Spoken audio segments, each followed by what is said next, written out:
Hello, hello, it's Maria. I'm a reporter here with WDW Magazine, here to take you on another magical escape.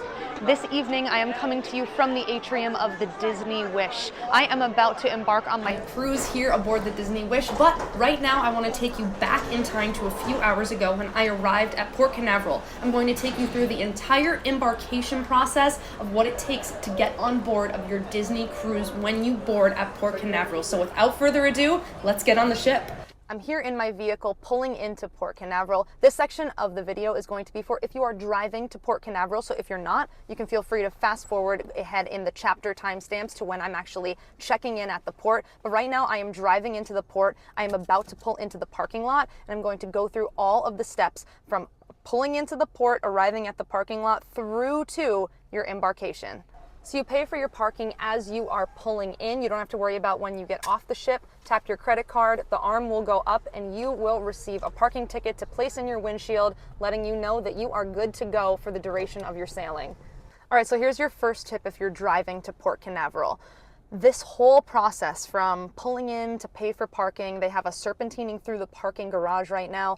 Then we have to drop off our luggage with the porters before you park. So make sure that you drop off those suitcases with the porters before you park, because you're not allowed to carry on your suitcases.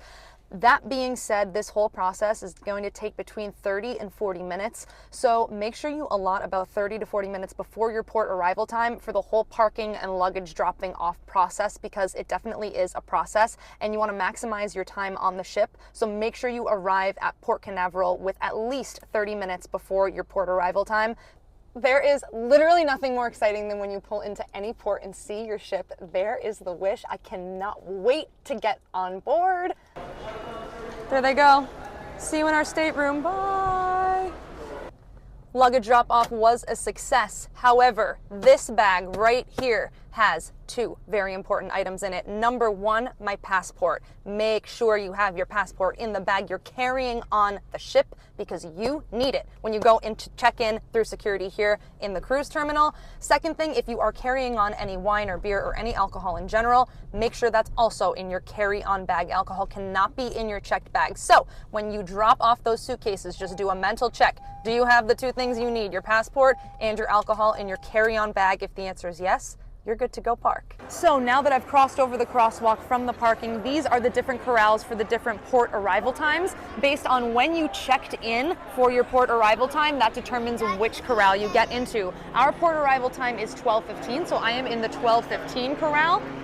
You can print out your port arrival form, but you can also show it to them on your phone. That's how I have it. It's simply a QR code that they scan to link to your reservation. So make sure that you do have it. That could really slow things down if you don't. When you complete your check-in, it gets emailed to you. So just make sure you star or bookmark that email to have it easily accessible when you get to the port. Security here at Port Canaveral is just like TSA. Everyone has to walk through a metal detector and your bag has to go through a scanner. This is why it's very important to make sure you don't have any prohibited items in your bag to make this process go a lot faster. Like I said earlier, any alcohol that you're carrying on with you must be in this carry-on bag, and that is okay to go through these scanners as long as it is unopened.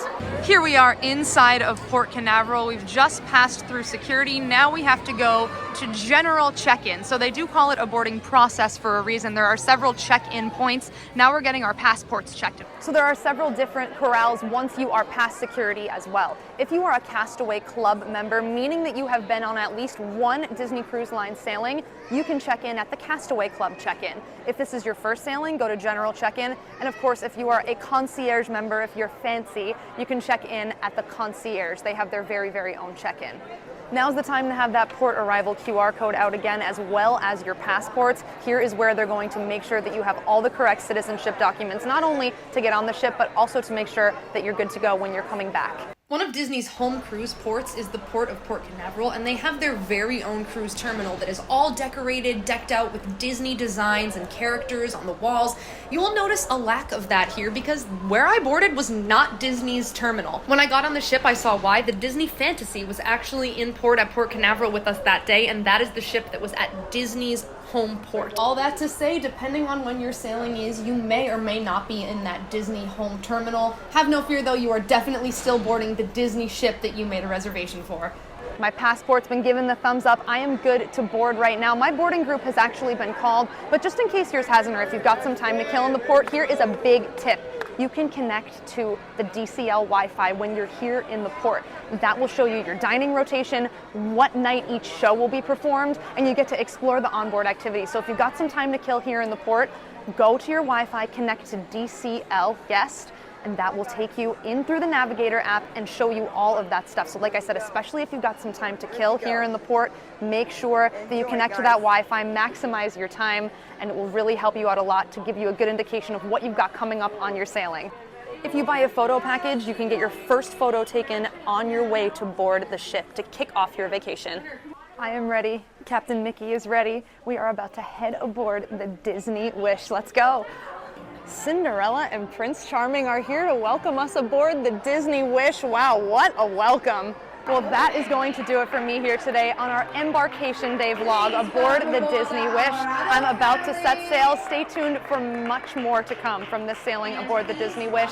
A reminder that this and all of our videos are brought to you by WDW Magazine. Link is in the video description to subscribe. I'm going to head to my muster drill, so I'll see you in the next magical escape. Start your WDW Magazine membership and escape to Walt Disney World every single month. This large format, glossy magazine is filled with tips, secrets, history, and so much more. Become a member and don't miss another month of magic.